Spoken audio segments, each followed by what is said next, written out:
ሰላም ጤና ይስጥልን። ይህ ኢትዮ ታይምስ ሚዲያ ነው። የኢትዮጵያ ፖለቲካ በአዲስ መልክ እየተቀረጸም ነው። የህወሓትና ፋኖ የትብብር ውዝግብ በአገሪቱ የፖለቲካ ምህዳር ውስጥ አዳዲስ እጣዎችና ጥምረቶች እየተፈጠሩ ባሉበት በዚህ ወቅት የህወሓትና የፋኖ ኃይሎች አብረው የመሰለፍ ዕድል ሰፊ መነጋገሪያ ሆኗል። ጉዳዩን እንመለከተዋለን። የወለጋ ሰብአዊ ቀውስ ምዕራብ ወለጋ ዞኖች ማንነትን መሰረት ያደረጉ ጥቃቶችን ሸሽተው ወደ አማራ ክልል ደብረ ብርሃን ከተማ የሚጎርፉ ተፈናቃዮች ከጊዜ ወደ ጊዜ በከፍተኛ ቁጥር እያሻቀበ ነው ተብሏል። ይህንን ጉዳይ የምንመለከተዋለን። የኦብነግ ጥብቅ መግለጫ የኦጋዴን ብሔራዊ ነጻነት ግንባር ኦብነግ በወቅታዊ ሀገራዊ ምክክር ሂደት ላይ ያወጣው መግለጫ ሀገሪቱ የፖለቲካ ምህዳር ውስጥ ያሉ ጥልቅ መዋቅራዊ ልዩነቶችን በግልጽ ያሳያል። ግንባሩ በአዲስ አበባ እየተካሄደ ያለውን ሂደት የምክክር ዓላማውንና አካሄዱን የሳተ ነው በማለት አጥብቆ ተቃውሟል። በቆይታችን ይህን ጉዳይ የምንመለከተዋለን። እስከ ዝግጅታችን መጨረሻ አብራችሁ እንድትቆዩ በአክብሮት እንጋብዛለን።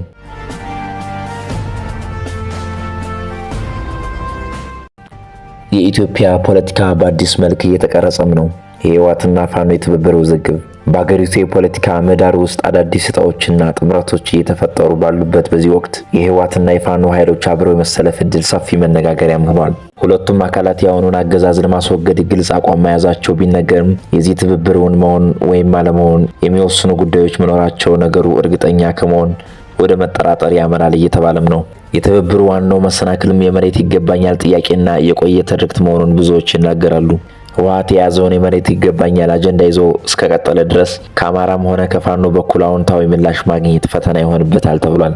መፍትሄ ሰጪዎችም የመሬት ጉዳይ ሁለቱም ህዝቦች የሚያስተሳስር የጂኦግራፊያዊና ታሪካዊ ትስስር እንጂ አንዱን ከሌላው ሊያራርቅ የሚገባው የመቀስ አጀንዳ ሊሆን አይገባም ይላሉ። በነባርና አሮጌ ፖለቲካ አካሄድ ረጅም ጉዞ ማድረግ ስለማይቻል ህወሓት ከዚህ ቀደም ከፈጸመው ስህተት በመማር አዲስ የፖለቲካ አስተሳሰብ ይዞ መምጣት ይጠበቅበታልም ተብሏል።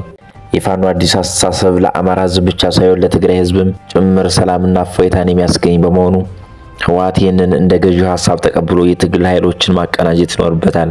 የአሁኑ አገዛዝ በአማራና በትግራይ ህዝብ መካከል ትብብር እንዳይፈጠር ሌት ተቀን እየሰራ መሆኑ በግልጽ ይታያል። የጠቅላይ ሚኒስትሩ በደብረ ማርቆስ ያደረጉት ንግግር የዚህ ስልት ማሳያም ነው።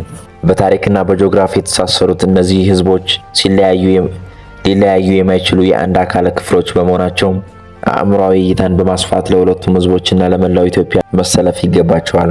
አብይ አህመድ ከህወሓት ጋር ሲሰራ እንደ መልካም ነገር ታይቶ የፋኖና የህወሓት ጥምረት ግን እንደ ስህተት መታየቱ የፖለቲካ ጥረት ወይም የሞኞች አካሄድ ተብሎ ይተቻልም። የምሁራኖች እይታና ወቅታዊ እውነታው ዋናው ጥያቄ ህወሓት ምን አዲስ አስተሳሰብ ይዞ መጣ የሚለው እንጂ አገዛዙ ራሱ አሁን ላይ ከነጌታቸው ረዳ ጋር አብሮ እየሰራ መሆኑ የፖለቲካውን ቅብብሎሽ ያሳያል።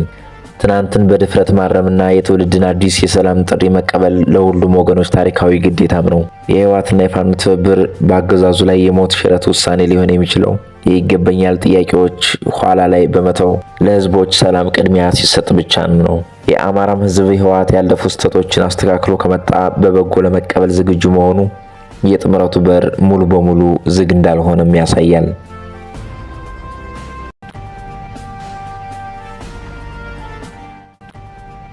የወለጋ ሰብአዊ ቀውስ ምዕራብ ወለጋ ዞኖች ማንነትን መሰረት ያደረጉ ጥቃቶችን ሸሽተው ወደ አማራ ክልል ደብረ ብርሃን ከተማ የሚጎርፉ ተፈናቃዮች ቁጥር ከጊዜ ወደ ጊዜ በከፍተኛ ደረጃ እያሻቀበ ነው ተብሏል። የኢትዮጵያ መንግስት የጸጥታ ሁኔታ እየተሻሻለና ግጭቶች እየቀነሱ መሆናቸውን በይፋ ቢገልጽም በመሬት ላይ ያለው የዜጎች የዕለት ተዕለት እውነታ ግን ከዚህ ፍጹም ያፈነገጠ መሆኑ የቅርብ ጊዜ መረጃዎች በግልጽ እያመላከቱ ነው። በተለይም በኦሮሚያ ክልል ምስራቅና ምዕራብ ወለጋ ዞኖች ማንነትን መሰረት ያደረጉ ጥቃቶችን ሸሽተው ወደ አማራ ክልል ደብረ ብርሃን ከተማ የሚጎርፉ ተፈናቃዮች ቁጥር ከጊዜ ወደ ጊዜ በከፍተኛ ደረጃ እያሻቀቡም ይገኛሉ። የደረሱ መረጃዎች እንደሚያመለክቱት ካለፉት ሚያዝያ ወር ወዲህ ብቻ ከምስራቅና ምዕራብ ወለጋ ዞኖች የተፈናቀሉ ከ2575 በላይ አዳዲስ ተፈናቃዮች ደብረ ብርሃን ወደሚገኘው ወይንሸት መጠለያ ጣቢያ ለመግባት ተገደዋል። የጥቃቱ አሰቃቂነት ይበልጥ የሚጎለው ከምስራቅ ወለጋ ዞን ስቡ ስሬ ወረዳ ወጤ ከተባለ አንድ የተወሰነ አካባቢ ብቻ በቅርብ ከ950 በላይ አባወራዎች ማንነታቸው ምክንያት በማድረግ በተሰነዘረባቸው ጥቃት ከቀያቸው መፈናቀላቸው ነው። በዚህ ያልተቋረጠው የዜጎች ፍልሰት ምክንያት ቀደም ሲል በወይንሸት መጠለያ ጣቢያ 7000 ገደማ የነበረው የተፈናቃዮች ብዛት በአሁኑ ወቅት ወደ 12465 አሻቅቧል ተብሏል። ይህ የቁጥር መጨመር የሚያሳየው ጥቃቱ መቆሙን ሳይሆን የጸጥታ መደፍረስ አሁንም ሰፊ ቀጠናዎችን እያዳረሰ መሆኑ ነው። ይህ የደብረ ብርሃኑ የሰብአዊ ቀውስ በአንድ ጀንበር የተፈጠረ ድንገተኛ ክስተትም አይደለም። ወለጋና አካባቢው ላለፉት ዓመታት የታጠቁ ኃይሎች በሰፊው የሚንቀሳቀሱበትና በተለይም በነዋሪዎች ላይ ያነጣጠሩ ተደጋጋሚ ግድያዎች፣ እገታዎችና የጅምላ መፈናቀሎች የሚፈጸሙበት የሞት ቀጠና ሆኖ ቆይቷል። ተፈናቃዮች የህይወት ዘመን ጥሪታቸውን አጥተው ቤተሰቦቻቸውን ተነጥቀውና ለከፍተኛ ስነ ልቦናዊ ስብራት ተዳርገው ነው ወደ ደብረ ብርሃን የሚገቡት። ከተማዋም በበኩሏ ከአቅሟ በላይ የሆኑ ተፈናቃዮችን እያስተናገደች በመሆኑ በመጠለያ ጣቢያዎች ውስጥ ከፍተኛ የሆነ የምግብ፣ የመድኃኒትና የንጽህና መጠበቂያ ቁሳቁሶች እጥረት ተደራርቦባታል። ይህ አሳዛኝ የዜጎች መፈናቀልና የህይወት መመሰቃቀል እጅግ አሳሳቢ የሆነ የፖለቲካ ትርጉም የሚሰጠው ጠቅላይ ሚኒስትር አብይ አህመድ በቅርቡ በህዝብ ተወካዮች ምክር ቤት ቀርበው በሀገሪቱ ግጭቶች እየቀነሱ ነው የሚል ማብራሪያ በሰጡበት በአሁኑ ወቅት መከሰቱ ነው። በፓርላማ የሚነገረው የሰላም መምጣት ትርክትና በወለጋ መንደሮች ውስጥ ማንነት ተኮር ከሆኑ ጥቃቶች ለማምለጥ ነፍሳቸውን ይዘው የሚሰደዱ ዜጎች እውነታ ሰማይና ምድር ናቸውም ተብሏል። የፖለቲካ መሪዎች አሃዛዊ መረጃዎችን በመጥቀስ የጸጥታ መሻሻል አለ ቢሉ በአንድ መጠለያ ጣቢያ ውስጥ ብቻ የተፈናቃዮች ቁጥር ከ7000 ወደ 12000 ተኩል ማሻቀቡ በግልጽ የሚሞግተው ሀቅ ነው።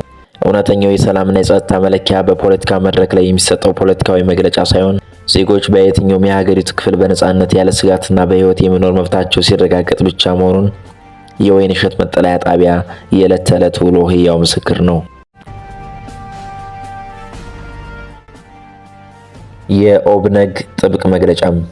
የኦጋዴን ብሔራዊ ነጻነት ግንባር ኦብነግ በወቅታዊ ሀገራዊ ምክክር ሂደት ላይ ያወጣው መግለጫ በሀገሪቱ የፖለቲካ ምህዳር ውስጥ ያሉ ጥብቅ መዋቅራዊ ልዩነቶችን በግልጽ ያሳያል። ግንባሩ በአዲስ አበባ እየተካሄደ ያለውን ሂደት የምክክር ዓላማውና አካሄዱን እየሳተ ነው በማለት አጥብቆ መቃወሙ በሂደቱም አካታችነትና ገለልተኝነት ዙሪያ ያሉ ስጋቶችን የሚያጎላ ነው። የአጀንዳዎችና የተሳታፊዎች ውስንነት መግለጫው ሂደቱ የኢትዮጵያን ብሔሮችና ህዝቦች ማንነትን መብት እንደሚያፍን ያትታል።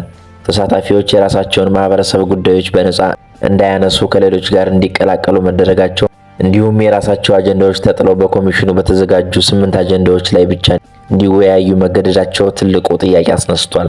የውይይቱ አመቻቾች በኮሚሽኑ ብቻ የተመረጡ መሆናቸውና ሂደቱ ጥብቅ ቁጥጥር የሚደረግበት መሆኑ ምክክሩን ከነጻ ውይይት መመዘኛዎች እንደሚያወጣው ኦብነግ በአጽንኦት ይከራከራል።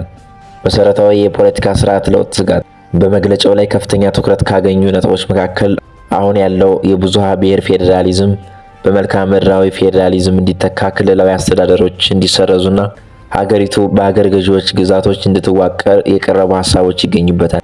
የመብቶችና የህገ መንግስት አንቀጽ 39 ጉዳይ የብሔር ብሔረሰቦች የጋራ መብት በግለሰቦች መብት እንዲተካ መደረጉና የህገ መንግስቱ አንቀጽ 39 እንዲሰረዝ ወይም እንዲሻሻል የተደረገ ግፊት የሀገሪቱን የሰላምና የመኖር መሰረት የሚፈታተን ነው የሚል ስጋት በግንባሩ በኩል ተሰንዝሯል። የኢትዮጵያ ሶማሌ ክልልን ከማዕከላዊ መንግስት አስተዳደር ነጻ ለማውጣት በ1974 ከተመሰረተው ኦብነግ አሁን ባለው የፖለቲካ ሂደት ውስጥ የሶማሌ ህዝብ ድምጽና የባለቤትነት መብት በአግባቡ ሊከበር ይገባል የሚል ጽኑ አቋም አለው። ግንባሩ አገራዊ ውይይቱ ውጤታማ እንዲሆን ሁሉንም አካላዊ ያካተተ በነጻነት የሚመራና የህዝቦችን እውነተኛ የፖለቲካ ጥያቄዎች ያለምንም ቅድመ ሁኔታና የሚችል መሆን እንዳለበት በመግለጫው ጠቁሟል። የኦብነግ መግለጫ አሁን ባለው አገራዊ የምክክር ሂደት ዙሪያ ያለውን ጥልቅ አለመግባባት ያሳያል። ሂደቱ ሁሉንም አካላት ያካተተና ፍትሃዊ ካልሆነ የሀገሪቱን የሰላምና የዲሞክራሲ ሽግግር ከማሳካት ይልቅ ይበልጥ ወደ ተወሳሰበ የፖለቲካ ቀውስ ሊያመራ እንደሚችል የድርጅቱ ስጋት ያመላክታል። መፍትሄውም የሁሉንም ወገኖች ፍላጎት ያከበረ እውነተኛና ግልጽ ውይይት ማድረግ ላይ ይመስረት ሲልም አሳስቧል።